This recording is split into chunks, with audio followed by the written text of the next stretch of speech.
क्या तुम लोगों को पावर रेंजर समुराई याद है? हाँ, वही कार्टून जिसके अंदर 5 रेंजर्स होते हैं। और क्या तुम्हें पता है शो का मेन विलन कौन है और आखिरी फाइट में कौन जीता था और ये आधा इंसान और आधा नायलॉक कौन है? तो आराम से बैठ जाओ, अगर कोई काम है तो वो कर लो, क्योंकि मैं आप लोगों को बताने वाला हूँ पावर रेंजर समुराई की इंटायर स्टोरी के बारे में।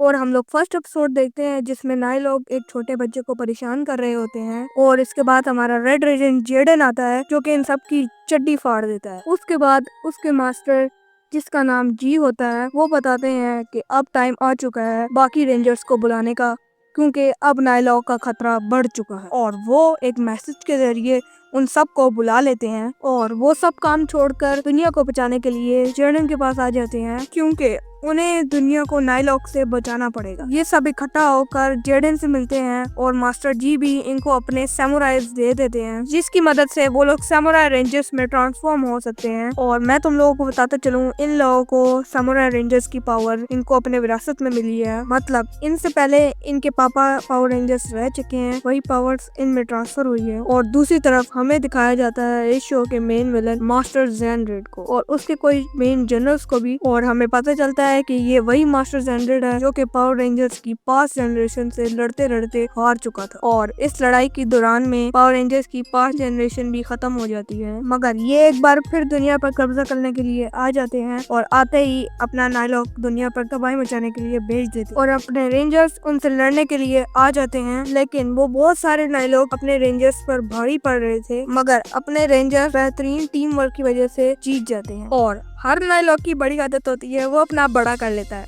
साइज। तो तुम लोग क्या समझ रहे थे? क्या जोक मारा भाई।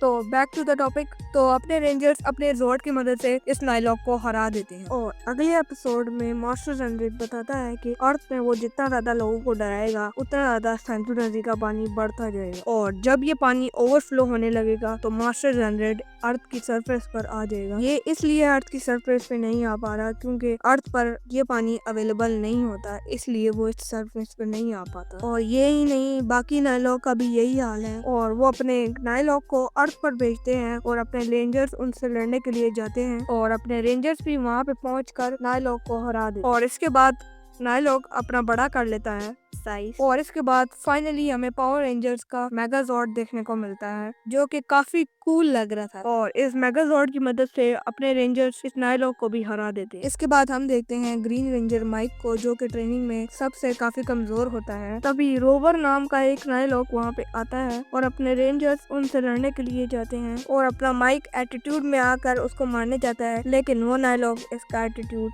चकनाचूर कर देता है, जिसकी वजह से वो नाइलॉक वहाँ से निकल जाता है और अपना केवन माइक को बहुत कुछ सुना देता है और अपना माइक टीम को छोड़कर वहाँ से चला जाता है। लेकिन माइक को रियलाइज होता है कि शायद वही थोड़ा गलत था और थोड़ी देर बाद वहाँ पे मास्टर जी भी आ जाते हैं जो कि उसे समझाने का ट्राई करते हैं। और इधर नाइलॉक रोवर यहाँ पे तबाही मचाने के लिए दोबारा से आ जाता है और अपना माइक फुल जोश के साथ आता है और उसकी चड्डी फाड़ देता है और अपने रेंजर्स मेगाजोर्ड का इस्तेमाल करके उस मेगा नाइलॉक को हरा देते। आगे हम देखते हैं रेंजर्स छुट्टी लेकर एक मेले में मस्ती करने जाते हैं, लेकिन जेडन उनके साथ नहीं होता क्योंकि जेडन एक बीटल डिस्क की पावर को कंट्रोल करने की प्रैक्टिस कर रहा होता है। लेकिन मेले में एक ट्रेडर नाम का नाइलॉक हमला कर देता है जो कि मेले की ऐसी की तैसी कर देता है। अपने रेंजर्स उससे लड़ने के लिए जाते हैं लेकिन उस पर कोई असर ही नहीं होता अटैक। लेकिन फिर वहाँ पे जेडन आता है, लेकिन जेडन भी उसका कुछ उखाड़ नहीं पाता, लेकिन वो सूखने की वजह से वो नाइलॉक यहाँ से भाग जाता है। और दूसरी तरफ हम देखते हैं जेडन दिन रात एक करके बीटल डिस्क की पावर को मास्टर कर ही लेता है, जिसके बाद अपने रेंजर्स इस मॉन्स्टर से लड़ने के लिए वहाँ पे पहुंच जाते हैं और रेंजर्स उस मॉन्स्टर की माँ बहन एक कर देते हैं और वो नाइलॉक मरने के बाद दोबारा से बड़ा हो जाता है। और जेडन की नई पावर की मदद से हमें एक नया बीटल ब्लास्ट मेगाजॉर्ड भी देखने को मिलता है और ये मेगाजॉर्ड इस मॉन्स्टर की फाड़ देता है। आगे हम देखते हैं एक मेगाट्रॉन नाम के एक नाइलॉक को जो कि लोगों की बुराई करके उनका गेम बजा रहा था। अरे ये तो मुझे अपनी पड़ोस वाली आंटी की तरह लग रहा है। अपने रेंजर्स वहाँ पे लड़ने के लिए पहुंच जाते हैं और वो मेगाट्रॉन अपने रेंजर्स की ऐसी तैसी कर देता है, लेकिन अपनी बहादुर एमिली को कुछ घंटा फर्क नहीं पड़ता। लेकिन एक बार फिर ये मेगाट्रॉन भी सूखने लगता है तो वो यहाँ से भाग जाता है। मेगाट्रॉन के जाने के बाद अपने रेंजर्स एक प्लान बनाते हैं कि वो उससे बात नहीं करेंगे और उसको इग्नोर मारे। इसके बाद वो नाइलॉक नाइलॉक डुबकियां लगाकर तबाही मचाने के लिए आ जाता है, लेकिन इस बार एमिली उसकी कंडीशन बिगाड़ देती है और वो इस नाइलॉक को हरा के एक बार फिर दुनिया को बचा लेती है। उसके बाद हमें यहाँ पे यामी नाम का एक नाइलॉक देखने को मिलता है जो कि हर जगह बदबू फैलाता रहता है, लेकिन अपने 4 रेंजर्स उससे निपटने के लिए जाते हैं, लेकिन केविन अपने एक स्वॉर्ड फिश को पकड़ने के मिशन में जाता है। वो नाइलॉक अपनी बदबू से सारे रेंजर्स की बैंड बजा देते हैं और अपने रेंजर्स गिर कर बेहोश हो जाते हैं, लेकिन केविन अभी तक अपने स्वॉर्ड फिश को पकड़ने में लगा हुआ था और एक बार फिर वो नाइलॉक अर्थ पर अटैक करने के लिए आ जाता है, लेकिन रेंजर्स भी वहाँ पे आ जाते हैं, लेकिन इस बार भी वो नाइलॉक इनकी हालत खराब कर देता है। लेकिन एंड मूवमेंट पर वहाँ पे केविन आ जाता है और उसने स्वॉर्ड फिश को भी पकड़ लिया था और उसे नई डिस्क की पावर भी मिलती है जो कि होती है स्वॉर्ड फिश डिस्क। के बाद वो रेंजर्स इन्हें मार गिराते हैं। के बाद ये मेगा नाइलॉक बन जाता है तो रेंजर्स भी अपना मेगाजोर्ड निकालते हैं, साथ ही इन्हें स्वॉर्ड फिश की पावर भी मिलती है जिससे हमें एक नया मेगाजोर्ड देखने को मिलता है और इस नए मेगाजोर्ड के सामने इस नाइलॉक का भी गेम बच जाता है। अगले एपिसोड में हम देखते हैं कि मिया और जेडन की शादी होने वाली है। अरे नहीं, यहाँ पे शादी वादी नहीं हो रही होती, बल्कि हमें पता चलता है कि ये रेंजर्स का एक प्लान होता है, क्योंकि ये नाइलॉक्स लोगों की दुल्हन को चुरा रहे थे और ये लोगों की दुल्हनों को चोरी करके सेंजू नदी का पानी बढ़ाने की कोशिश कर रहे हैं। अपने रेंजर्स उसका प्लान चौपट करने के लिए वहाँ पे पहुँच जाते हैं, लेकिन डायू एक दूसरा मॉन्स्टर छोड़कर वहाँ से भाग जाती है। अपने रेंजर्स उस दूसरे मॉन्स्टर को हरा देते हैं, लेकिन वो डायू को नहीं पकड़ पाते और ऐसा करके वो लोगों की दुल्हनों को बचा लेते। उसके बाद रेंजर्स के सामने मडामी मोजो नाम का एक मॉन्स्टर आता है जिसके पास टाइगर जोर्ड का कंट्रोल होता है और वो नाइलॉक ब्लू रेंजर को अपने कब्जे में कर लेता है, जिसके बाद जेडन और ब्लू रेंजर में लड़ाई मच जाती है और इसके बाद हमें एक नया कैरेक्टर डेकर से मिलवाया जाता है जो कि आधा इंसान और आधा नाइलॉक होता है। वो हम आगे देखेंगे कि ये आधा इंसान और आधा नाइलॉक कैसे हुआ। आगे अपना जेडन और केविन मस्त तलवारबाजी कर रहे होते हैं और दोनों लगभग बराबर के ही फाइटर होते हैं, क्योंकि दोनों अपनी ट्रेनिंग के लिए कुछ ज्यादा ही सीरियस होते हैं, वो भी हर एक टाइम। अब लास्ट में जेडन फाइनली केविन को डामी मोजो की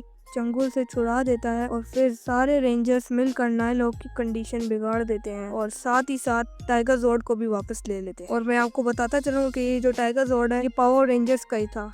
अब अपने रेंजर्स के पास टोटल में 3 डिस्क आ गई थी, beetle disc, sword disc and tiger disc. पर अपने मास्टर जी इन तीनों डिस्क को जेडन, केविन और मिया को दे देते हैं और ये सब देखकर अपने माइक की जल जाती है। इसके बाद वो अपनी औकात से ज्यादा प्रैक्टिस करने लग जाता है और इसी दौरान डिस्पीरियो नाम का नाइलॉक शहर पर हमला कर देता है और अपने 4 रेंजर्स स्टूडियो से निकलकर उनसे लड़ने के लिए जाते हैं, लेकिन उधर हम देखते हैं कि अपना माइक अभी भी प्रैक्टिस कर रहा होता है और इसकी प्रैक्टिस रंग लाती है क्योंकि ये फॉरेस्ट डिस्क की पावर को अचीव कर लेता है और अपना माइक पावर की मदद से उस नाइलॉक को हरा देता है, लेकिन वो नाइलॉक एक मेगा नाइलॉक में ट्रांसफॉर्म हो जाता है और अपना मेगाजोर्ड भी उनको हरा नहीं पा रहा था और उन्होंने एक और नया जोर्ड बनाया जिसका नाम था बैटल विंग मेगाजोर्ड और उसकी मदद से उस नाइलॉक को वो लोग हरा देते हैं। आगे हमें टैप्स नाम का एक मॉन्स्टर देखने को मिलता है जो कि जेडन पर दिन रात नजर रखता है, क्योंकि उसे जेडन की स्पेल चाहिए होती है, लेकिन अपना जेडन 24 घंटे चौकन्ना रहने वाला आदमी है और उसे टैप्स की चाल पता चल जाती है, जिसके बाद रेंजर्स और टैप्स में लड़ाई मचती है, लेकिन रेंजर्स उसके सामने हार जाते हैं। जिसके बाद एंट्री होती है एक नए रेंजर गोल्ड रेंजर की और आते ही ये नाइलॉक की बैंड बजा देते और हमें पता चलता है कि गोल्ड रेंजर असल में जेडन का बचपन का दोस्त एंटोनियो है जो कि बचपन में जेडन से बछड़ गया था और जाते जाते जेडन ने उसे ऑक्टोजू जोर्ड गिफ्ट में दिया था। उसके बाद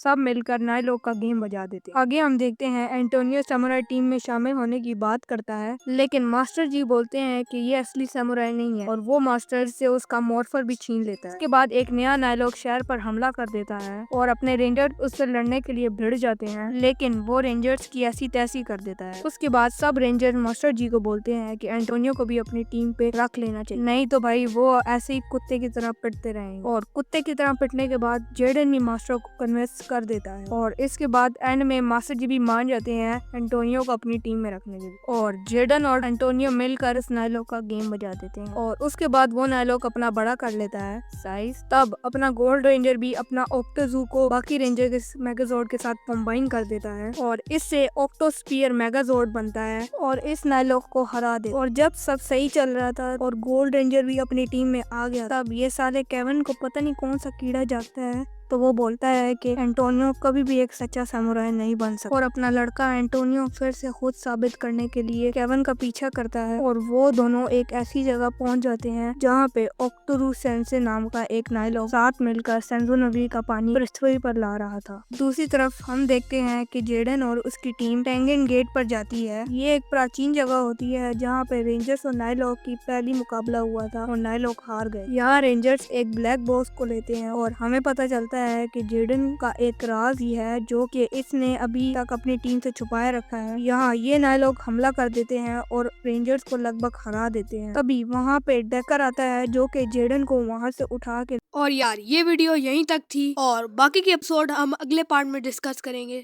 और अगर इस वीडियो में आपको जरा सा भी मजा आया हो तो इस वीडियो को लाइक कर देना और सब्सक्राइब कर देना और साथ के साथ थोड़ा शेयर भी कर देना। और अगर आप लोगों ने पिछला एपिसोड नहीं देखा तो जाके देख सकते हो, उसके अंदर मैंने वी बेस एक्सप्लेन किया है, तो जाके देख लेना। मिलते हैं अगली वीडियो में, बाय बाय।